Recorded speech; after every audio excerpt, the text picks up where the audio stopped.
Salut tout le monde, c'est Nat. Aujourd'hui on se retrouve pour une nouvelle vidéo. Alors dans cette vidéo, on va voir une personnalisation que vous allez pouvoir mettre en place sur votre page produit. Alors l'objectif, il est simple, ça va être en fait de rajouter un champ personnalisé sur vos fiches produits, donc un champ qui va faire partie du formulaire d'ajout au panier, tout simplement pour permettre la personnalisation des produits. Alors j'ai décidé de faire cette vidéo tout simplement parce que ça m'a été demandé, il y a beaucoup de personnes qui a priori vendent des produits personnalisés, et du coup le but c'est que le client puisse entrer le texte qu'il souhaite qui apparaîtra sur le produit, d'accord. Je vais vous montrer ça donc pour un texte et je vais vous montrer également un exemple pour pouvoir importer une image. Voilà, alors vous allez voir que c'est plutôt assez simple. La première chose, donc vous allez vous rendre ici sur votre boutique, dans Online Store, vous allez aller dans thème, ensuite vous allez vous rendre sur votre thème, donc moi ici je vais me rendre sur le thème Optimize, je vais faire action Edit Code. Ensuite, on va aller chercher le template de la page produit. Alors, bon, je vais quitter toutes les pages qui sont ici d'abord. On va chercher donc le template de la page produit. Alors, dans la plupart des thèmes, ça sera dans section et dans product template.liquide. Ensuite, on va chercher le formulaire d'ajouter au panier. Alors, vous allez chercher, normalement, vous allez retomber sur une balise. Normalement, vous avez une balise forme ici d'ouverture. Et ici, plus bas, vous avez la balise forme de fermeture. Voilà, donc là ici en fait ça veut dire que ça c'est le formulaire avec le bouton ajouter au panier, etc. Donc il va falloir mettre le champ là-dedans, tout simplement. Donc nous ce qu'on va faire c'est on va le mettre juste avant le bouton. Alors le bouton vous voyez il est ici, il est repéré par les deux tags, les deux balises button, et nous on va le mettre ici. Alors, pour mettre un texte, vous allez voir, vous allez prendre ce morceau de code là et vous allez le coller. Alors le morceau de code vous le trouverez dans la description, je vais vous mettre un lien vers un fichier texte en ligne et vous aurez le morceau de code, je vais vous en mettre plusieurs d'ailleurs, parce que en fait vous allez voir que vous allez pouvoir mettre plusieurs champs différents. Donc là je vais mettre juste un champ texte classique, vous allez pouvoir mettre un champ texte qu'on appelle texte area qui est plus long en fait, qui est sur plusieurs lignes. Vous avez aussi des cases à cocher, vous avez des selects, alors des selects c'est des listes déroulantes, vous avez aussi des photos etc. Donc voilà, je vous mettrai tout dans un fichier, comme ça vous aurez juste à prendre et à copier et coller le bout de code. Voilà, donc vous le mettez ici. Ensuite, vous allez pouvoir modifier certains trucs. Alors, par exemple, ici, le mot personnalisation. Ça, c'est ce qui va apparaître en fait juste au-dessus du champ. D'ailleurs, je vais vous montrer, ça sera plus simple. Je vais sauvegarder, je vais me rendre sur la boutique et je vais aller sur un produit. Donc, on va prendre par exemple celui-ci. Voilà, et le champ apparaît là. Alors, l'affichage est totalement pété. Je vais vérifier juste pourquoi. Ok, donc là j'ai réussi. Alors en fait ce qui se passe c'est que on avait l'élément ici quantité qui était en float left. Alors ça veut dire que l'élément est collé vers la gauche. Donc forcément c'était la règle, enfin, l'instruction CSS ici qui disait voilà tu te mets à gauche, du coup il se met à gauche et le texte suivant en fait il va se décaler sur la droite. Donc bon ça c'est un truc dans le code, encore une fois ça va dépendre du thème. Donc pour les personnes qui utilisent le thème Optimize, ce que vous allez faire c'est que vous allez vous rendre dans le code. Donc ici on est dans le code, donc vous avez mis ça ici, on va aller modifier le CSS de l'élément qui est juste au-dessus.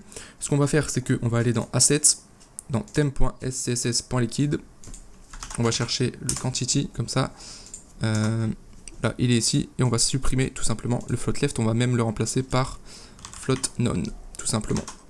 On va sauvegarder, et si on va réactualiser la page, alors il n'a pas été pris en compte, je pense savoir pourquoi, je vais vérifier quand même, mais ok, ouais, c'est normal. Donc ce que vous allez faire ici, c'est rajouter un important. Ça c'est très important de mettre ça. Pour que cette instruction-là prenne le dessus en fait sur l'instruction qu'il y a par défaut. Voilà. Donc on fait ça. Là normalement ça devrait marcher. Voilà. Et ici on n'a plus le souci.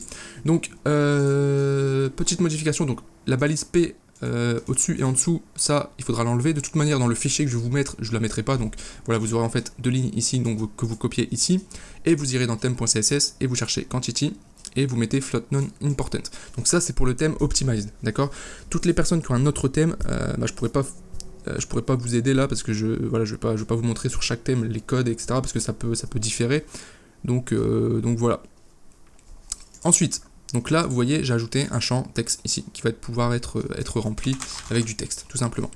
Ce qui va se passer, c'est que ce champ texte, en fait, il va être mis sur tous les produits.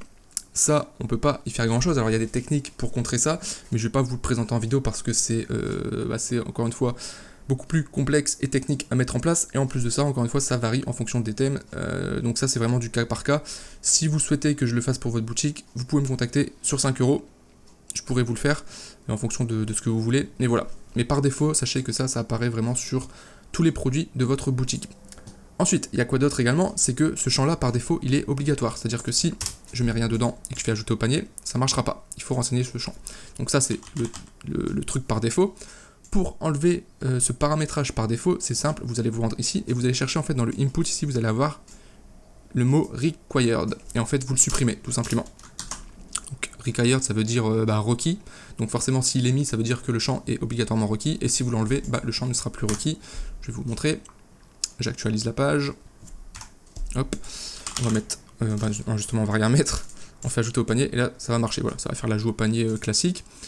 Et si je retourne sur le produit et que je vais mettre un texte, vous allez voir ce que ça donne au niveau du panier.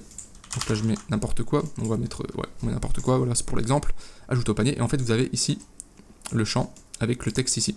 Et vous, en fait, ce qui va se passer, c'est que quand vous allez recevoir la commande sur Shopify, dans la commande, vous allez avoir cette information-là, d'accord?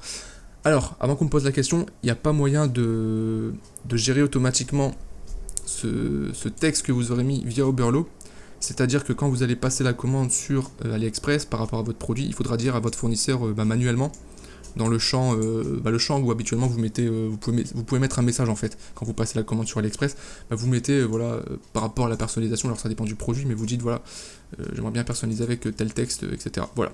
Donc ça il faut savoir que ça prend pas en compte avec Oberlo, malheureusement, mais bon. Voilà pour ce système là. Autre chose, si vous voulez changer le texte ici, parce que là par défaut c'est personnalisation, là c'est simple, vous changez alors le texte qui est ici, donc sur le panier, c'est le texte qui est ici, donc entre les crochets. Et le texte qui est ici, c'est le texte qui sera apparent sur votre fiche produit, c'est-à-dire ici, d'accord? Donc le texte là, c'est le label, et le texte sur la page panier, c'est ce qu'il y a entre parenthèses. Donc ça, vous allez pouvoir le modifier. Donc vous modifiez cet élément-là, celui-ci, et vous enlevez ou pas le required en fonction de vos besoins. Voilà pour ça. Je vais vous montrer un autre exemple avec un autre bout de code. Donc cette fois-ci, on va mettre une image. Donc je vais prendre le code pour une image. Encore une fois, je le répète, mais vous aurez tout ça dans la description. Et voilà, donc ça c'est le code pour une image, on sauvegarde. J'actualise la page. Et là en fait voilà, vous allez avoir ici un bouton pour choisir un fichier. Vous cliquez dessus et en fait, le client va cliquer dessus et pourra importer l'image de son choix. Donc ça c'est super intéressant pour avoir des produits personnalisés. Alors je sais qu'il y a des applications qui existent pour faire ça. Mais bon, si on peut le faire gratuitement assez simplement, on va pas s'embêter à aller payer une application pour le faire. Voilà, c'est aussi le but de cette vidéo. Donc voilà pour ça.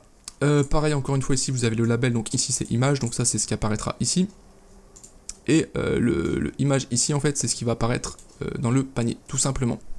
Donc je vais vous montrer un exemple avec une image, donc on va prendre l'image d'Instagram, tiens, c'est juste pour un exemple. Donc voilà, vous mettez ça ici, vous faites ajouter au panier.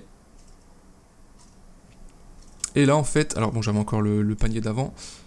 Et là en fait voilà, vous avez image ici avec le nom de l'image tout simplement. Donc là bon, le nom, c'est le nom de mon image parce que je ne l'ai pas renommé, mais voilà, ici vous aurez le nom de l'image. Et en fait l'image que vous avez là, donc vous aurez, ça va importer en fait l'image automatiquement dans Shopify, donc ça c'est plutôt top. Donc ensuite pour récupérer l'image, ce que vous allez faire c'est que vous allez simplement cliquer ici.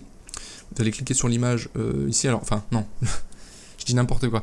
Quand vous allez recevoir la commande sur Shopify, pardon, vous allez recevoir dans la commande en fait le lien de l'image tout simplement, et vous pourrez cliquer dessus pour la télécharger, pour la récupérer, et après vous faites ce que vous voulez avec l'image pour personnaliser vos produits, etc. Vous l'envoyez à votre fournisseur. J'ai fait le tour, vous voyez, c'est une démarche plutôt assez simple. Encore une fois, au niveau de l'affichage ici, voilà, ça il faudra gérer en fonction de votre thème.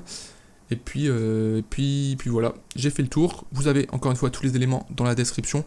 Et puis j'espère que cette vidéo vous aura plu. Et puis je vous souhaite une bonne journée et à très bientôt pour une prochaine vidéo. Ciao!